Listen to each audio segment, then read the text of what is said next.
Meu cordial, boa noite, Fortaleza, boa noite, Brasil, boa noite, você de fala portuguesa, com certeza, aqui em Fortaleza, Rádio Benedictus FM, que alegria, lugar de gente feliz.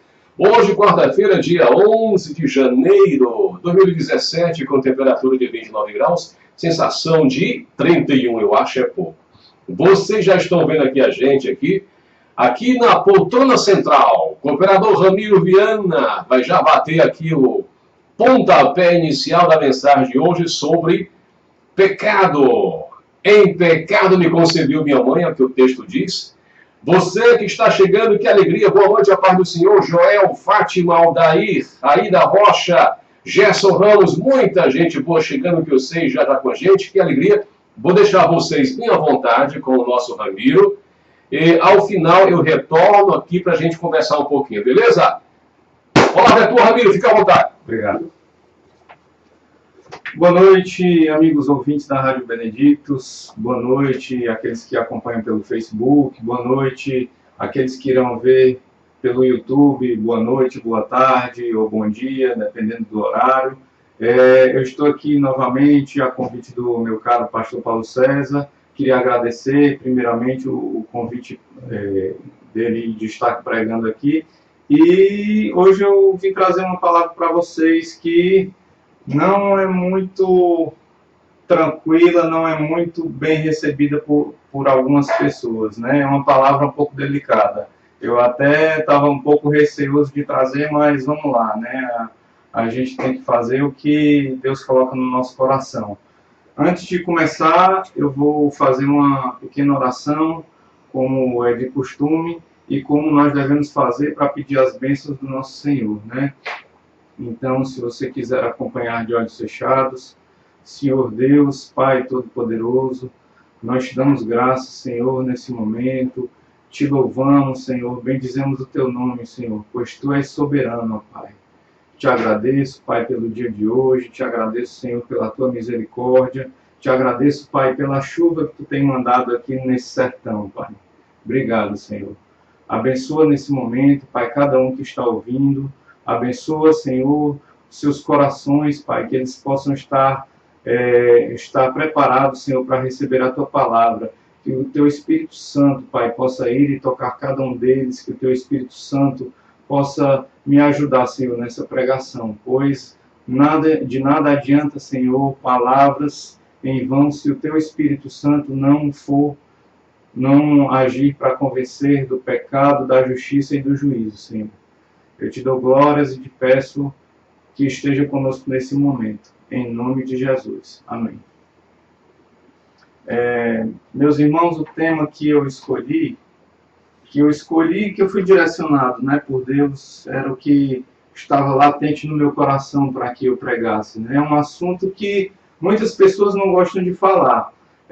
Se trata da consciência e consequência do pecado, certo? O texto base que eu vou utilizar, se vocês quiserem acompanhar, está no livro de Romanos, capítulo 3, versículo 9 ao 20, certo? Vocês podem abrir as suas Bíblias, quem quiser acompanhar, quem quiser ficar só ouvindo também pode ficar à vontade, tá certo? E eu vou começar aqui a leitura. Todos os homens estão debaixo do pecado.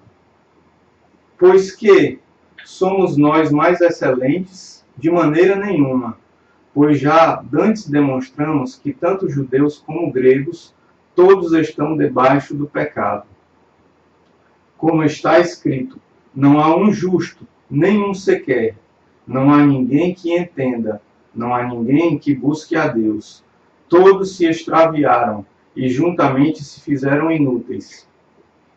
Não há quem faça o bem, não há nenhum só.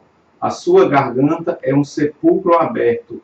Com a língua tratam enganosamente. Peçonha de áspides está debaixo de seus lábios, cuja boca está cheia de maldição e amargura.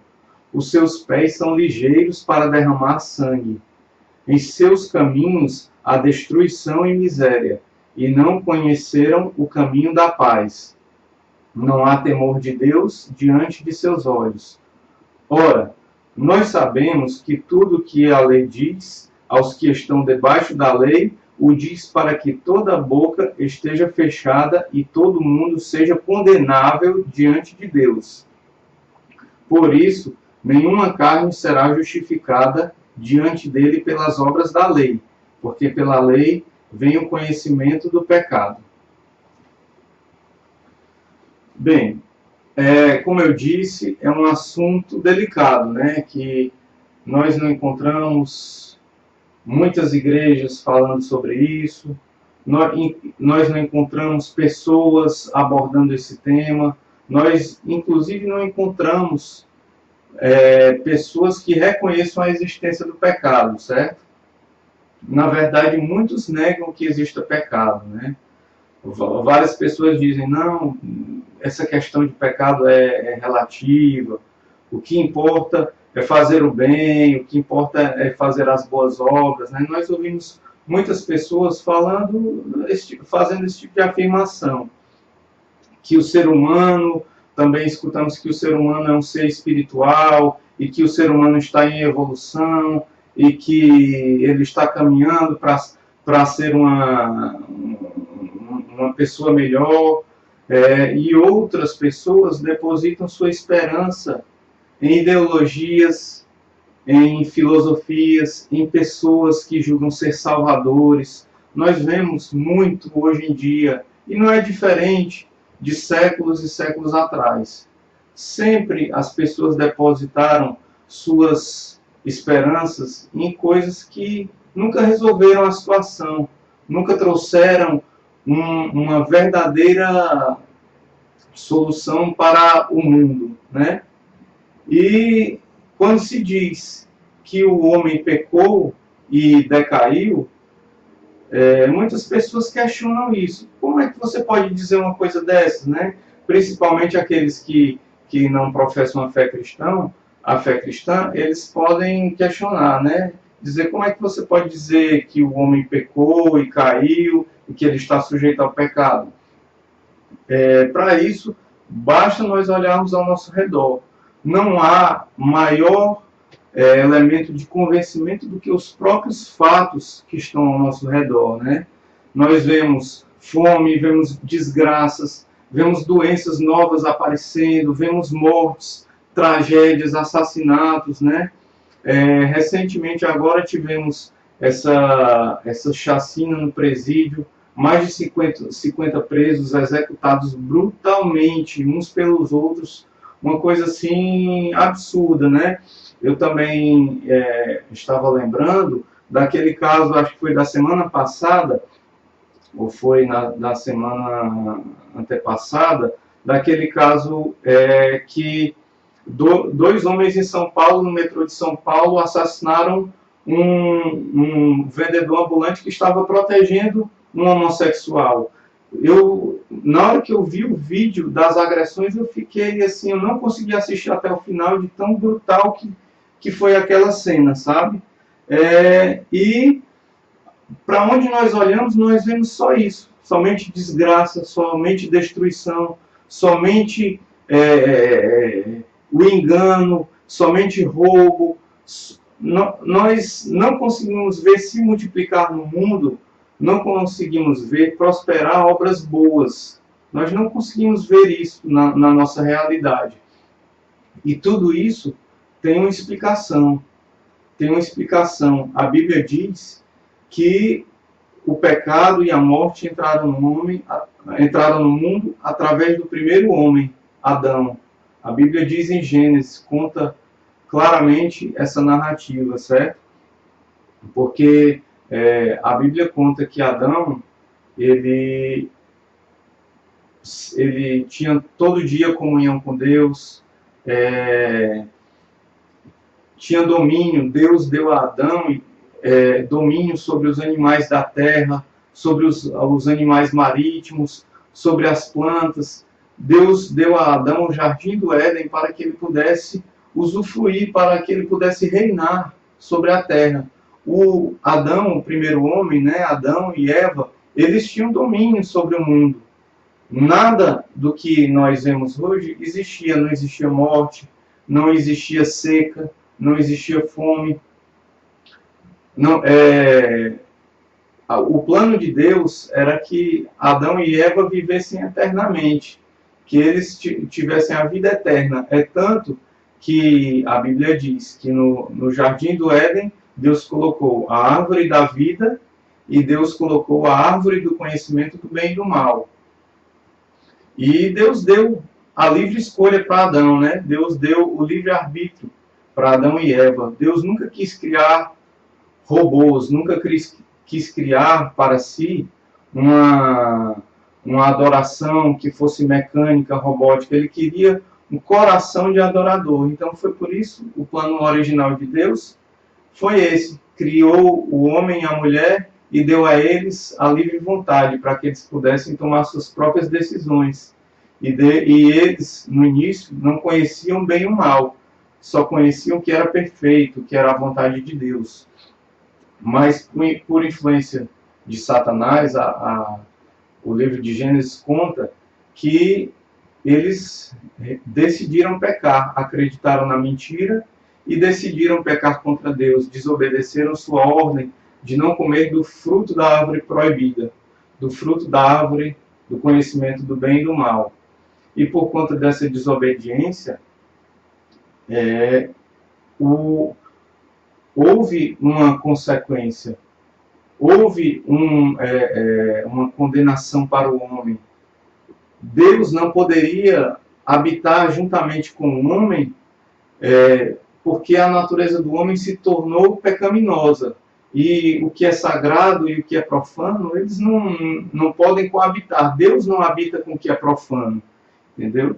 E então, por conta disso, a Bíblia diz que o pecado entrou no mundo e o mundo passou a ser dominado por Satanás. É tanto que Jesus se referiu a Satanás nos evangelhos como príncipe desse mundo. Não é à toa que ele foi chamado príncipe desse mundo. Ele foi chamado assim por Jesus porque Satanás tem um certo poder. Ele também, Satanás, foi um pecador que se rebelou contra Deus e foi banido do céu. E ele, como ainda não sofreu ainda não teve contra si executada a sua sentença, ele habita na terra, influenciando as pessoas, causando tanta desgraça, tantas coisas horríveis que a gente vê por aí, né?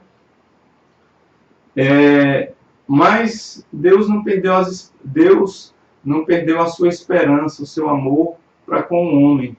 Ele sempre quis restaurar aquele relacionamento. E é por isso que Deus permitiu que o povo hebreu, o povo que foi escolhido, primeiramente para que Deus manifestasse o seu amor, ele fizesse aqueles sacrifícios de animais, sacrifícios que simbolizavam a purificação do pecado. Então, uma vez por ano, o sacerdote ele tinha que apresentar um sacrifício a Deus, confessar os pecados e fazer o derramamento do sangue daquele animal puro, que simbolizava a pena que o homem teria que estar sofrendo, mas que estava sendo transmitida ao cordeiro. Então, Deus quis nos mostrar, através disso, qual era o seu plano para nós, né? E, diante disso, nós temos que ter consciência que o salário do pecado, ele é a morte. Para que o pecado seja pago, né, a Bíblia diz em Romanos 6:23, né, que o salário do pecado é a morte. Só a morte pode restaurar a relação entre o homem e Deus. Só a morte. Um questionamento que eu acho importante, que eu trouxe aqui para vocês, é o seguinte, que muitas pessoas até admitem que existe pecado, até veem que existe pecado nas outras pessoas, né? São muito rápidas, muito ágeis para apontar o dedo, chamar alguém de pecador, lançar condenação sobre ela, mas muitos se consideram justos e não e não enxergam o pecado em si mesmo, né? Muitos dizem que não matam, não roubam, fazem boas obras eventualmente, não se corrompem, e por isso eles dizem que eles se acham justos, se acham acima dos outros, mais importantes. Mas a Bíblia diz que não há um justo sequer na terra, né? Ninguém que pratique o bem e nunca peque. A Bíblia diz claramente isso. E avançando mais no conhecimento sobre o pecado, como é que eu posso identificar isso, né? Qual a diferença entre, vamos dizer, uma pessoa que leva a sua vida, não mata, não rouba, vamos dizer, não adultera, e uma pessoa que está condenada numa prisão, numa cadeia por ter matado, por ter roubado, ou vamos dizer, uma dessas pessoas que estão sendo acusadas agora de corrupção. Qual a diferença de uma pessoa que leva a sua vida normalmente para uma pessoa que está em destaque, vamos dizer assim, em destaque negativo, né? Qual a diferença? Jesus nos ensina essa diferença. Jesus ensina. E pode ser encontrado lá no Evangelho de Mateus, capítulo 5. Jesus diz: vocês ouviram o que foi dito aos seus antepassados: não matarás, e quem matar estará sujeito a julgamento. Mas eu lhes digo que qualquer que se irá contra o seu irmão estará sujeito a julgamento. Também qualquer que disser a seu irmão, racá, será levado ao tribunal, e qualquer que disser louco, corre o risco de ir para o fogo do inferno. Jesus, ele trouxe uma nova perspectiva sobre o pecado, não simplesmente aquela que estava contida na lei, de que não matarás, não furtarás, não cobiçarás a mulher do próximo, mas Jesus mostrou que Deus conhece o coração das pessoas, né? Ele também disse: vocês ouviram o que foi dito, não adulterarás, mas eu lhes digo, qualquer que olhar para uma mulher para desejá-la, já cometeu adultério com ela no seu coração. É muito difícil e muito confrontador nós reconhecermos que somos pecadores, né? Nós reconhecermos que nós merecemos a condenação de Deus. Eu e você, todos nós merecemos, porque todos nós somos pecadores. Quem, nessa perspectiva apresentada por Jesus, nunca pecou? Quem nunca cometeu um pecado? Não há ninguém, é como a palavra de Deus diz, não há um justo sequer na terra. Hoje mesmo eu devo ter cometido muitos pecados.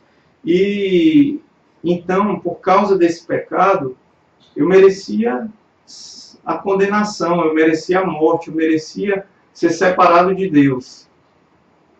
O profeta Jeremias, no seu capítulo 17, também disse: o coração do homem é desesperadamente corrupto. Eu, Senhor, esquadrinho o coração e provo os pensamentos. Então, Deus está mostrando que você, que nunca cometemos um crime, nunca fomos executar esse crime, somos tão condenáveis quanto aqueles que cometeram, quanto aqueles que executaram. Nós somos tão condenáveis quanto eles. Não há nenhuma diferença. Nós todos deveríamos pagar pelas nossas transgressões, pelas nossas iniquidades. Eu estou lembrando agora do Salmo 51, que Davi, ele confessa o seu pecado e clama a Deus. Diz: Deus, eu pequei contra ti, Deus. Então, Deus sabe das nossas intenções, Deus sabe do nosso coração, né? O profeta Isaías, ele também diz: somos como um impuro, todos nós. Todos os nossos atos de justiça são como trapo imundo. Murchamos como folhas, e como o vento, as nossas iniquidades nos levam para longe. Então, fica claro que todos nós estamos sujeitos à lei do pecado e da morte. Essa lei que nos foi concedida por conta do pecado de Adão e Eva. Esse pecado que a nossa carne ela quer cometer, o apóstolo Paulo ele fala que o que ele não queria, ele fazia, mas aquilo que ele queria, ele não fazia. Então, é uma luta tremenda para poder vencer o pecado. Mas a Bíblia e Deus e Jesus, ele nos mostra que é possível vencer o pecado, que é possível escapar do seu juízo. Como nós podemos escapar? Como nós podemos vencer o pecado? A Bíblia diz que Deus é misericordioso, Deus é amoroso, Deus é longânimo conosco, Deus está retendo a sua ira. Quando nós olhamos ao redor, nós vemos muita desgraça, sim, nós vemos muita coisa triste, muita coisa deprimente, muito pecado sendo praticado contra Deus, mas nós temos esperança porque Deus ainda não lançou o seu juízo sobre a terra. E ele não lançou porque ele está nos dando a oportunidade. Ele está dando a oportunidade a cada um de nós de nos arrependermos, de aceitarmos o sacrifício que foi feito para Jesus. Porque a Bíblia diz que Deus amou o mundo de tal maneira que deu o seu Filho unigênito para que todo aquele que nele crê não pereça, mas tenha a vida eterna. Então, meu amigo, minha amiga, meu caro ouvinte, se você está sendo dominado pelo pecado, se você acha que, assim como eu, que merece condenação, mas que não quer essa condenação, só há uma saída. E essa saída é a saída do Cordeiro Santo que foi enviado por Deus para pagar pelo meu e pelo seu pecado. A Bíblia diz que ele pagou pelos nossos pecados na cruz do Calvário. E ele fez tudo isso por amor a nós. Ele fez o que eu e você não poderíamos fazer, que foi viver uma vida completamente sem pecado, cumpriu totalmente a lei, não teve nenhum pecado e morreu como se fosse pecador, morreu como se fosse maldito, para que nós pudéssemos ter vida, para que nós pudéssemos nos reconciliar com Deus. Glória ao Senhor por isso, glória a Deus.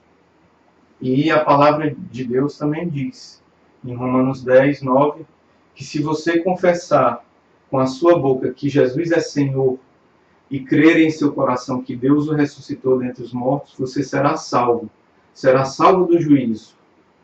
Se você confessar que Jesus é Senhor, então você tem que aceitá-lo, fazê-lo como Senhor em sua vida.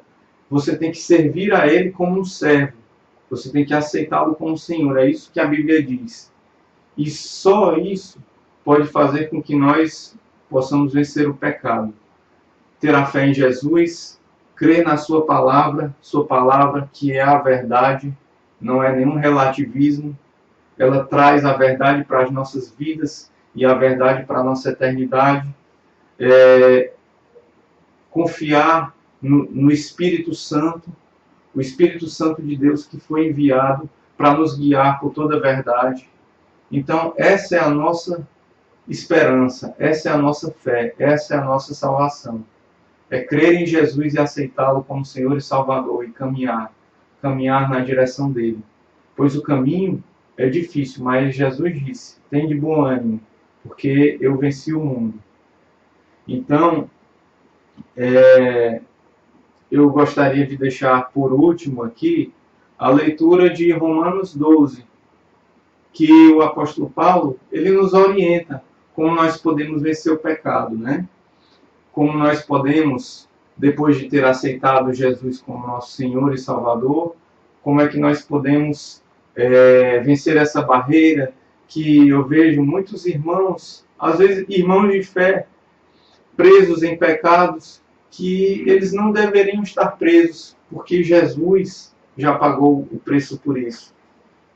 O apóstolo Paulo diz: rogo-vos, pois, irmãos, pela compaixão de Deus, que apresentei os vossos corpos em sacrifício vivo, santo e agradável a Deus, que é o vosso culto racional. E não sede conformados com este mundo, mas sede transformados pela renovação do vosso entendimento, para que experimenteis qual seja a boa, agradável e perfeita vontade de Deus. Aleluia, glória a Deus. E assim nós vamos finalizando aqui nossa palavra. Eu gostaria de deixar uma última reflexão, que Jesus disse também: sede perfeitos. Se ele disse sede perfeitos, é porque é possível ser perfeito. É possível ser perfeito seguindo os seus mandamentos, seguindo as suas ordenanças, de meditar na palavra, de orar, de buscar a sua face, de seguir os seus mandamentos e de confiar na direção do nosso Espírito Santo. É isso aí, eu agradeço a paciência e chamo aqui o nosso amado pastor Paulo. Olá, meus amigos, gente boa de Deus, que alegria, muita gente aí. Hoje o negócio tá aqui, tá? Acho que ele chamou toda a parentada e os amigos todos, que alegria. Gente boa, o negócio é o seguinte: enquanto você pregava aí, eu estava buscando algumas informações sobre, justamente, irmão Ramiro, a questão aí dos pecados, né? Você disse muito bem, na realidade, que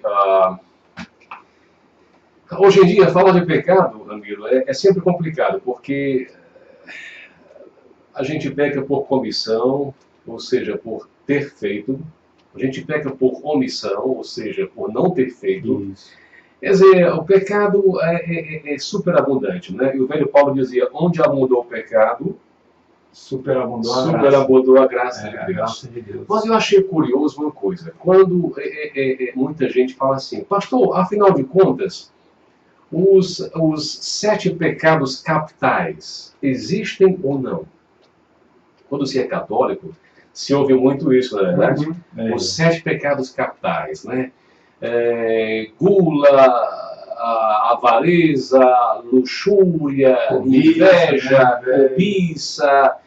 Já citei 5, mas são 7. São 7 pecados capitais, segundo o cristianismo católico apostólico romano. Agora, a pergunta que não quer calar é a seguinte: de onde eles tiraram essa ideia de 7 pecados capitais?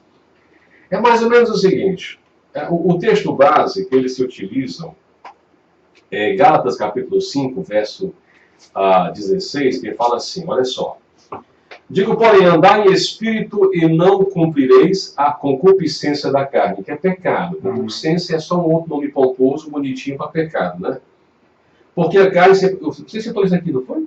Porque a carne cobiça contra o espírito, e o espírito contra a carne, e se opõem-se um ao outro, para que não façais o que quereis, não é assim?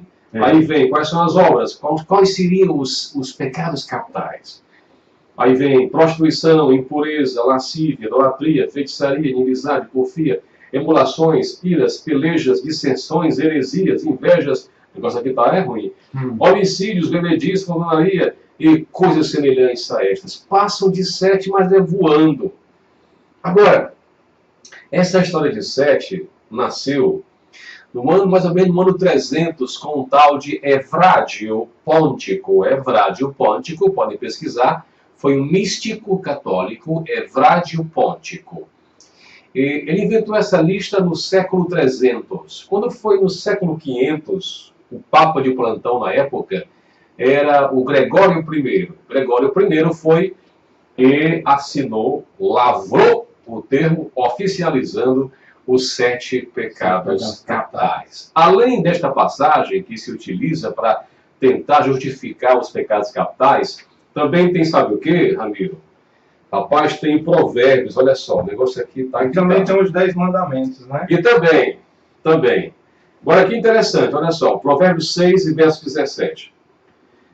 Não, verso 16. É super fácil, pessoal. Provérbios 6,16. Estas 6 coisas aborrece o Senhor, E a sétima, a sua alma abomina. Percebeu? 6 coisas, só tem uma sétima. Quais são as coisas? Olhos altivos, né? Olhos altivos, gente que se acha demais, né? Quer olhar você por cima, assim, né? O negócio é chato pra caramba. Olhos altivos, língua mentirosa, não é? Mãos que derramam sangue inocente, coração que maquina pensamentos viciosos, pés que se apressam a correr para o mal, testemunha falsa que profere mentiras, amigo, e o que semeia contendas entre irmãos. São 7 coisas. Daí vem essa história de 7, né? 7, assim como 7 é o número de perfeição, que é o número de Deus, também o 7 tem o seu lado ruim ou mal, que seriam os 7 pecados capitais. Pode doido, não é? Mas tem, né? Eu acho interessante também porque às vezes as pessoas costumam dizer, então tudo é pecado, né?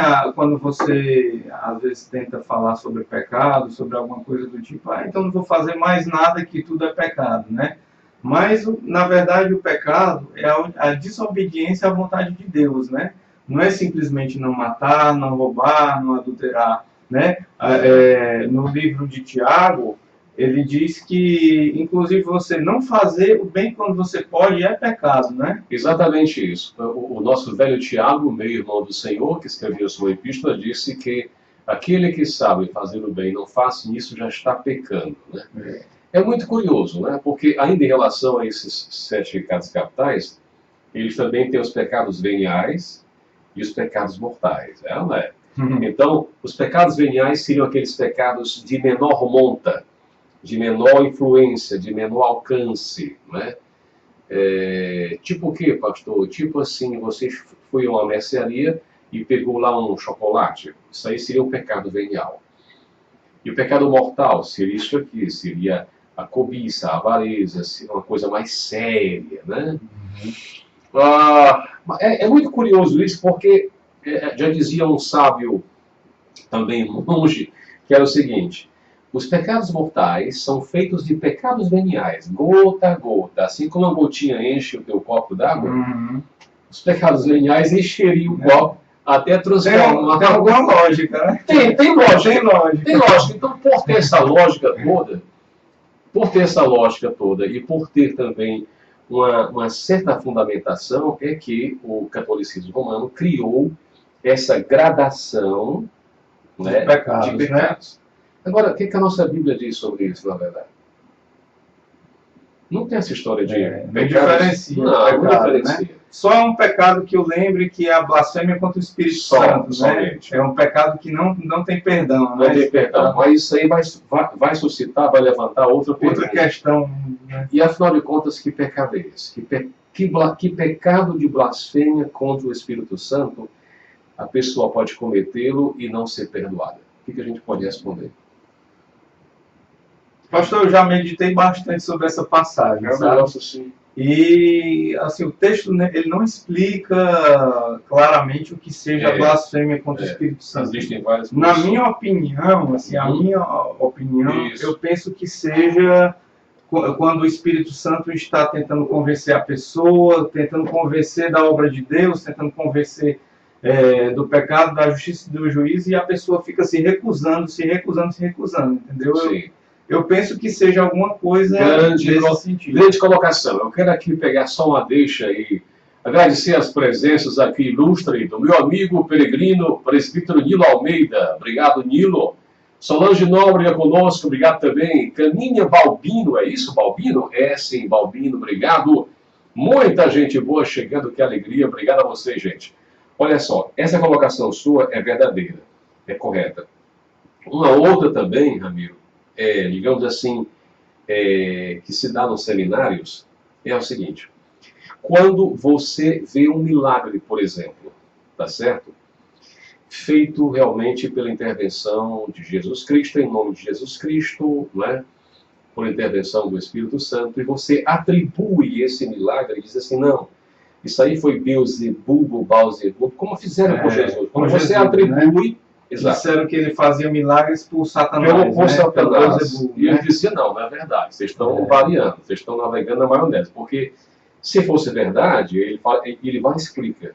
Se o Beelzebub está dividido na casa, uma casa dividida não subsiste, não permanece. Isso. Então, de modo conceitual mais simples, o que se ensina nos seminários é o seguinte: o que é a blasfêmia contra o Espírito Santo? Quando você atribui ao Espírito Santo uma ação demoníaca. Quando você não reconhece que o que ele fez, o que o Espírito Santo fez na vida da pessoa, não foi o Espírito Santo, teria sido realmente uma ação maléfica, uma ação espiritualista, mística, demoníaca. Aí você vai estar, na verdade, blasfemando contra aquela pessoa que tem por finalidade convencer a pessoa da justiça, do pecado e do juízo. Agora, se você acha que você está cometendo, eis que vos conto o mistério. Eis que vos digo o mistério. Se você acha que cometeu, é porque você não cometeu. Que beleza, não é? A sua consciência está acusando ali, né? Na verdade, o Espírito Santo está lhe acusando. Está acusando você, então você não cometeu. Pastor, tem um comentário aí, ó, da Solange. Um abraço, Solange. Ó. Porque na maioria das pregações evangélicas sempre terminam em atacar os católicos, né? Ah, sim, sim. Eu não sei quem é Solange. É a esposa do meu pai. Ah, a esposa. Sim, sim. Não. Boa pergunta. Foi até boa colocação.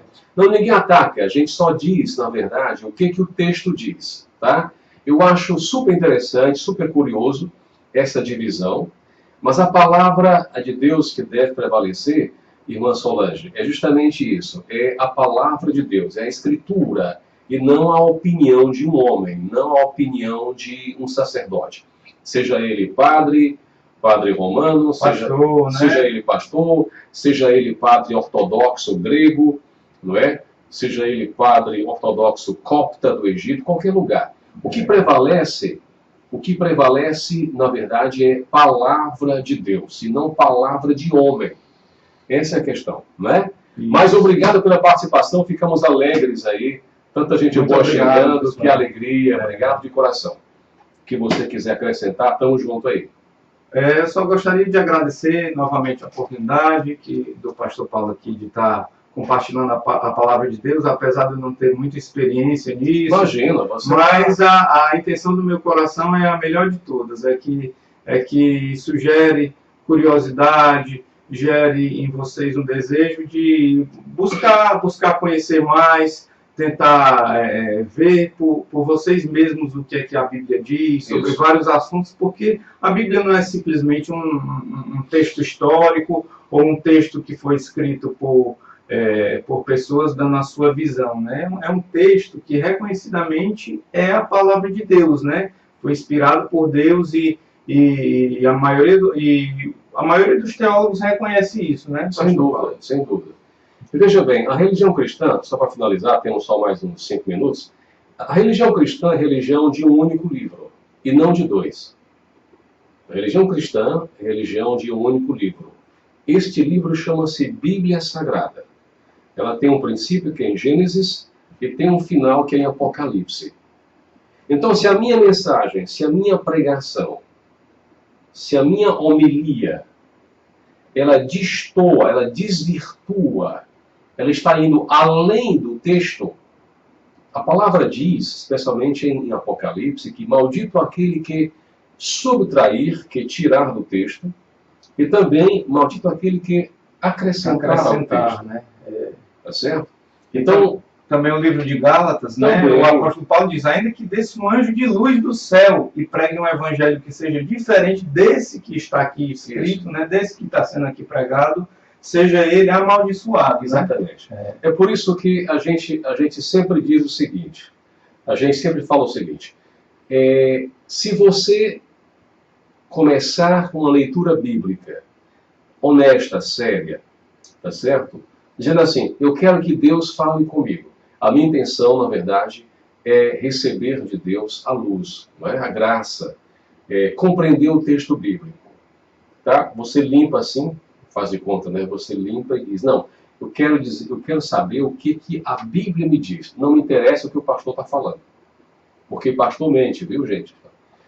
Pastor Só mente, que a gente vê, né? padre mente, rabino mente, tudo mente. Infelizmente é assim.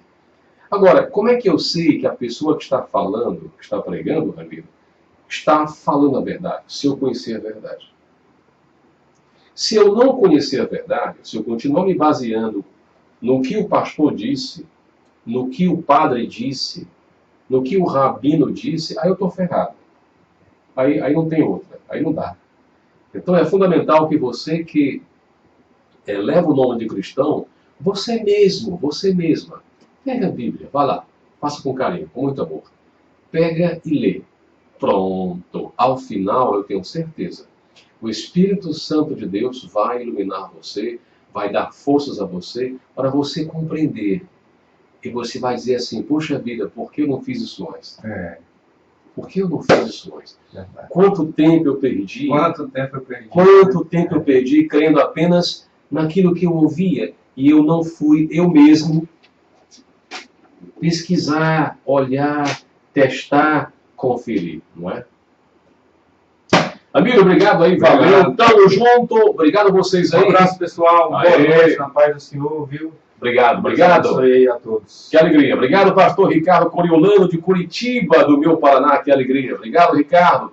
Tudo de bom, viu, gente boa? Um abração, a paz do Senhor e até a próxima sexta-feira. Aqui, nos estúdios da Rádio Benedictus. Ainda não temos ar-condicionado, mas vamos ter em nome de Jesus. Eu acho é pouco aqui o calor, eu acho é pouco. Quem sabe começa a nevar aí, né? Tava chovendo granizo de novo, né? Eita, que alegria. Vai dar certo. Obrigado, gente boa de Deus. A paz do Senhor, tudo de bom e de belo. Vamos parar aqui. Isso. Aqui também. Obrigado, gente. Tchau, tchau.